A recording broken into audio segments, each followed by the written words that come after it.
염증 해방 2023년 3월 15일 뱃살 금기 음식 3가지. 뱃살을 찌우는 음식으로 한국인이 가장 주의해야 하는 것은 탄수화물입니다.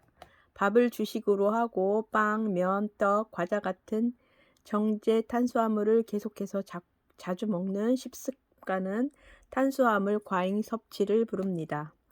에너지로 쓰이고 남은 잉여 탄수화물은 고스란히 지방의 형태로 바뀌고 복부의 내장 지방으로 저장되기 때문에 주의해야 합니다. 우리가 자주 사 먹거나 배달 음식으로 시켜 먹는 음식 중 알게 모르게 탄수화물 폭식을 부르는 음식들이 있습니다. 그 중에서도 지금 소개할 3가지 음식은 늘어나는 뱃살과 만성염증 때문에 고민하는 분들이라면 조금을 멀리 하시는 것이 유리합니다. 1. 초밥. 초밥은 가공 없이 날 것으로 섭취하는 데다 장인 정신, 고급스러운 이미지 때문에 건강식으로 여기기 쉽습니다. 그러나 초밥은 패스트푸드와 크게 다르지 않습니다. 실제 에도 시대로 거슬러 올라가면 초밥은 거리에서 빠르게 대량의 식사를 제공하기 위해 준비된 음식으로 포장마차에서 팔았다고 합니다. 별도의 반찬 없이 먹는 형태라 회전초밥집에 가면 순식간에 접시가 쌓이는 경험도 해보셨을 겁니다. 초밥은 먹는 속도가 굉장히 빠르고 그런 만큼 혈당을 빠르게 치솟게 하는 음식입니다. 그런 초밥이 내장지방에 적이 되는 이유는 또 있습니다. 초밥에는 설탕이 들어간다는 사실이지요. 초밥에 사용되는 밥은 식초, 설탕, 소금을 약 2대 1대 0.5의 비율로 섞은 단초물로 간을 합니다. 그러니까 냉정하게 따져보면 초밥은 탄수화물과 설탕과 식초의 콜라보입니다. 게다가 양도 적지 않습니다. 밥 한 공기를 약 200g으로 보는데 초밥 10개만 먹어도 약 250g이니 밥 한 공기를 훌쩍 웃도는 양이 됩니다. 그럼에도 불구하고 초밥은 참 맛있습니다. 이 맛있는 초밥을 내장지방 걱정 없이 좀 더 건강하게 즐기려면 밥의 양을 절반 정도 덜어내는 것이 좋습니다. 천천히 오래 씹는 것은 기본이고요. 물론 다이어트 중이라면 초밥보다는 회를 선택하는 것이 더 나은 선택입니다. 2. 짜장면. 평소 직장인들이 점심으로 가볍게 즐기는 짜장면은 1인분이 약 864kcal나 되는 꽤 무거운 한 끼 식사입니다. 무려 공깃밥 3그릇과 맞먹는 칼로리지요. 조리법에 따라 조금씩 다르겠지만 보통 면, 춘장, 돼지기름, 채소, 고기 등의 재료들을 기름에 가열하는 방식으로 제조하기 때문에 내장지방 축적에 최적화된 메뉴라고 할 수 있습니다. 하지만 높은 칼로리보다 더 주의해야 할 것이 있습니다. 캐러멜 소스를 넣은 춘장인데요. 춘장은 과거 오랜 발효 과정을 통해 자연스럽게 검은색을 띠도록 만들었는데 요즘에는 캐러멜 색소와 감미료를 넣어 대량 생산하는 경우가 많아졌습니다. 짜장 소스는 춘장에 식용유와 돼지 기름을 넣고 볶아 만드는데 캐러멜 소스가 열과 만나 산화되면서 최종 당화 산물, 즉 당 독소를 만들어냅니다. 당 독소는 몸에서 빠져나가지 않고 혈관벽에 들러붙어 혈관을 녹슬게 하며 염증을 일으키기 때문에 주의해야 합니다. 짜장면을 건강하게 즐기려면 번거롭더라도 짜장 소스를 직접 만들어 먹는 것이 좋습니다. 춘장은 최대한 적게 넣고 양파를 많이 넣어 간을 조금 싱겁게 합니다. 면을 반만 넣고 대신 호박, 양배추도 큼직하게 썰어 넣은 뒤 닭가슴살이나 돼지고기 안심을 추가해 보세요. 탄수화물은 줄이고 단백질은 충분히 섭취할 수 있습니다. 3. 떡볶이. 떡볶이는 한국인의 소울푸드지만 안타깝게도 떡볶이 떡과 소스 조합은 내장지방에 치명적입니다. 떡은 고밀도 탄수화물이기에 내장지방을 쉽게 쌓이게 하고 설탕을 듬뿍 넣은 떡볶이 소스는 전분과 당의 함량이 매우 높기 때문이지요. 여기에 나트륨 함량도 높아서 일일 나트륨 섭취 기준치 60에서 70%에 육박하는 달고 짠 단짠 음식입니다. 요즘에는 집에서 만들어 먹을 수 있는 밀키트 제품도 많이 출시됩니다. 모든 제품에 해당하는 사실은 아니지만 대부분 원재료를 확인해 보면 떡볶이 국물에도 진한 맛과 풍미를 위해 춘장이나 짜장 분말이 첨가되어 있는 경우가 있습니다. 이는 짜장면과 마찬가지로 당 독소 함유량이 높은 음식이라는 뜻입니다. 특히 당뇨 환자는 삼가야 할 음식이고 복부 비만과 고지혈증이 있는 사람은 자주 먹어서는 안 됩니다. 영양 간식으로 떡볶이를 먹고 싶다면 집에서 만들어 먹는 것이 가장 좋습니다. 춘장 없이 소금은 적게, 설탕은 스테비아 같은 대체당을 사용해 보세요. 버섯을 듬뿍 넣는 등 단백질 재료를 추가한다면 영양도 충분히 채울 수 있겠지요. 적극적인 내장지방 다이어트 중이라면 떡도 일반 밀가루 떡 대신 곤약떡을 사용하면 살찔 걱정 없이 맛있게 떡볶이를 즐길 수 있습니다. 그리고 2부에서 소개할 내장지방 다이어트에 도움이 되는 메뉴들도 함께 참고하시길 바랍니다. 내장지방을 활활 태우는 걷기 운동법. 약 안 드셔도 됩니다. 걷기 운동만 해도 내장 지방을 뺄 수 있어요 라고 말씀드리면 저는 열심히 걸어도 살이 안 빠져요 라고 호소하는 분들이 계십니다. 왜일까요? 그 이유는 걷기와 걷기 운동이 다르기 때문입니다. 걷기 운동의 가장 큰 차별점은 심박수인데요. 심박수를 끌어올려야 숨이 차면서 산소 흡입량이 많아지고 산소 흡입량이 많아져야 지방을 활활 태울 수 있기 때문입니다. 단순히 걷기만 해서는 심박수가 올라가지 않거든요. 그런데 심박수가 너무 올라가도 문제입니다. 지방이 타지 않고 근육에 저장된 글리코겐이라는 탄수화물만 급하게 끌어다 쓰기 때문입니다. 따라서 제대로 된 걷기 운동의 효과를 보려면 지방을 가장 활발하게 연소하는 심박수를 유지하며 걷는 것이 포인트입니다. 그렇다면 지방이 효율적으로 연소되려면 심박수가 분당 몇 회 정도여야 적당할까요? 본인 최대 심박수의 70% 정도인데요. 정확도에 대해서는 다소 이견이 있지만 가장 간단하게 최대 심박수를 구할 수 있는 폭스 공식에 따르면 220에서 나이를 뺀 뒤 0.7을 곱하면 적정 지방 연소 심박수가 나옵니다. 예를 들어 50세라면 최대 심박수는 220 빼기 50은 170이고 여기에 0.7을 곱한 119가 지방 연소가 가장 활발하게 일어나는 심박수가 되는 것입니다. 이는 운동 강도로 치면 중등도 정도의 운동 수준입니다. 연령대별로 지방 연소 심박수의 평균값을 살펴보면 다음과 같은 표가 같습니다. 나이가 많을수록 심장 기능이 떨어지기 때문에 목표 심박수가 감소하는 것을 볼 수 있습니다. 만약 심혈관계 약물을 복용 중이라면 목표 심박수는 담당 의와 상의한 뒤 정하는 것이 좋습니다.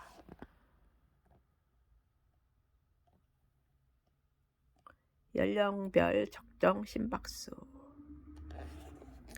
걷기 운동으로 심박수를 지방 연소 구간까지 끌어올리는 방법은 간단합니다. 속도를 높이는 것입니다.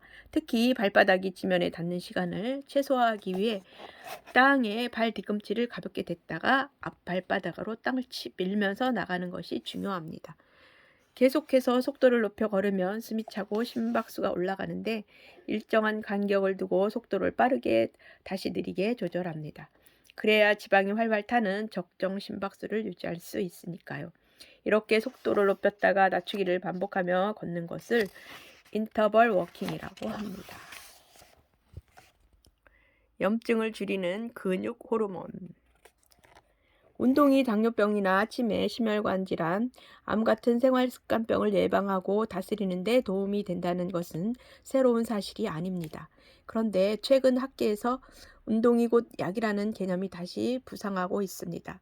운동할 때 근육을 자극하면 호르몬이 나온다는 놀라운 사실이 밝혀졌기 때문입니다.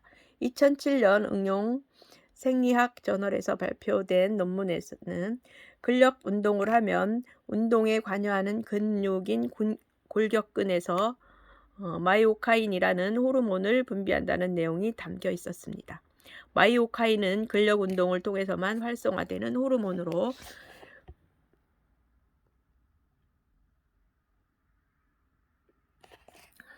근육 주변을 비롯해 뇌, 내장지방, 부신, 췌장, 혈관, 간, 뼈, 피부 등 신체 내 다양한 장기들에 영향을 줍니다. 지금껏 알려진 마이오카인 종류만 해도 650가지가 넘는데 그중 아이리시는 백색 지방을 갈색 지방으로 바꿔 지방을 연료로 태우도록 돕고 비만과 당뇨를 예방하는 효과를 낸다고 알려져 있습니다. 그 밖에도 운동하는 동안 근육 내부로 신호를 보내 근육을 증식하고 재생시키는 데 관여하거나 뇌의 인지 기능에 영향을 미치는 등 다양한 역할을 가진 마이오카인이 존재합니다. 하지만 주목할 것은 면역과 염증에 관여하는 마이오카인인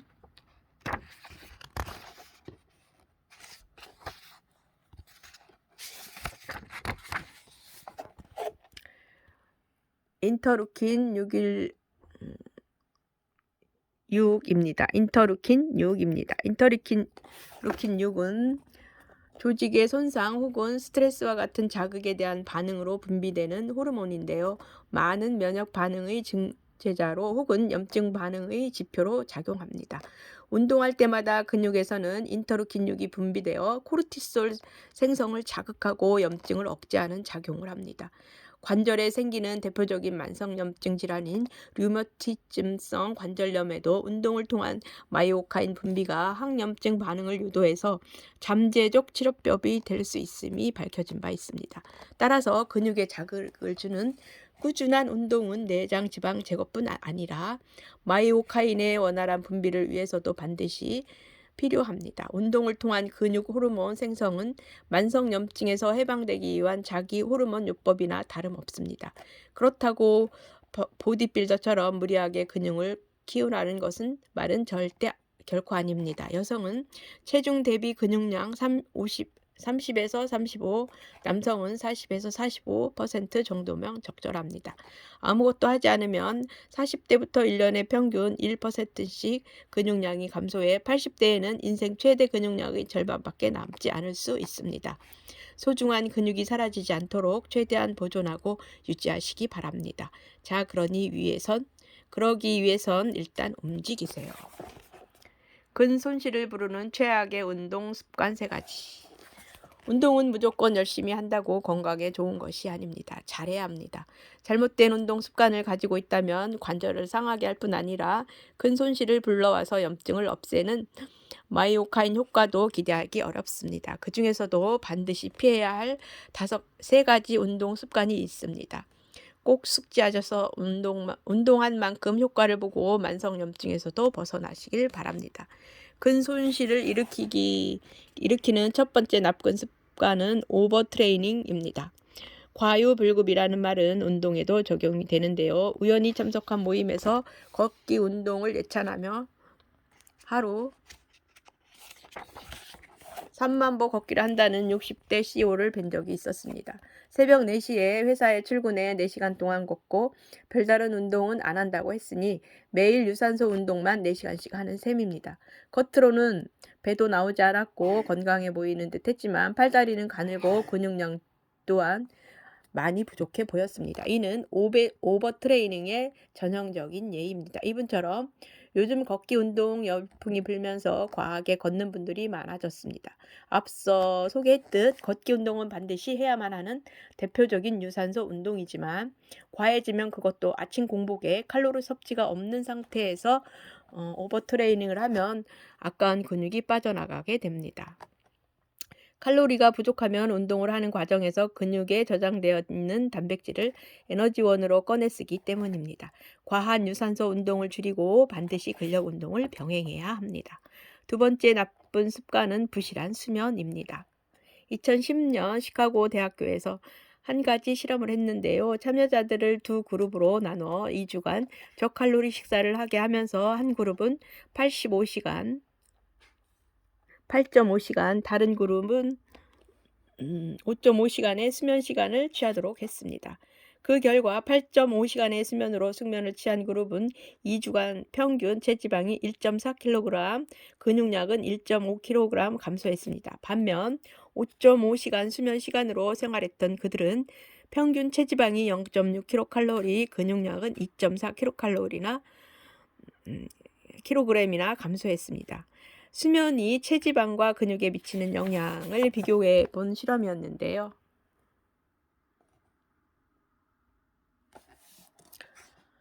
수면이 부족한 그룹은 체지방 감소 속도가 더딘 반면 근육량은 빠르게 감소하는 경향을 보였습니다.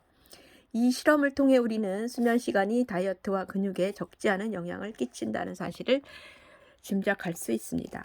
바쁘게 생활하는 현대인이 운동 시간을 낸다는 건 어려운 일입니다. 그래서 잠자는 시간을 줄여가며 운동하는 분들이 늘어나고 있는데 이는 오히려 건강에 독이 된다는 사실을 기억하셔야 합니다. 수면이 부족할 경우 대사량이 감소해 지방을 덜 태우고 근육 합성이 잘 되지 않도록 몸의 대사가 바뀝니다. 운동을 해도 근육이 잘 생기지 않고 효율이 떨어지며 피곤이 쌓이게 되지요. 마이오카인 효과도 보기 어렵습니다. 이런 상태라면 일단 충분한 휴식과 수면을 취해야 합니다.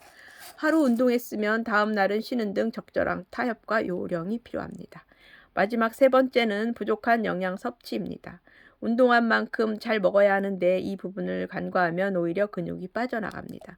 다이어트를 위해 칼로리를 급격히 줄이고 운동량은 평소보다 급격히 늘리면 우리 몸은 에너지원으로 사용하기 위해 근육을 녹이기 시작합니다. 근손실이 일어나는 것이지요. 또 간편식이나 가공식품으로 간단히 식사를 때우면서 운동하는 경우에도 근육 합성에 필요한 영양소 섭취가 부족할 수밖에 없습니다. 우리 몸은 운동을 할 때 근육에 저장된 글리코겐을 사용해 에너지를 발산하는데요. 이 글리코겐이 사용되면서 단백질이 분해되고 근육 손상이 발생합니다. 이때 손상된 근육을 단백질로 보충해주지 않으면 근육의 회복이 더뎌지고 근육 호르몬 생성이 줄어듭니다. 운동과 동시에 단백질을 포함한 영양을 충분히 채워줘야 하는 이유지요. 영양을 고려하지 않은 무리한 식단을 고집할 경우 운동을 해도 근육은 계속해서 감소하게 될 것입니다. 염증을 없애는 근육 호르몬 효과를 제대로 보기 위해서는 무작정 운동을 늘리는 것이 답이 아닙니다. 좋은 운동 습관만이 건강한 몸을 만듭니다. 오늘은 136쪽까지 읽었습니다. 오늘도 건강한 하루 되세요. 감사합니다. 사랑합니다. 축복합니다. 감사합니다.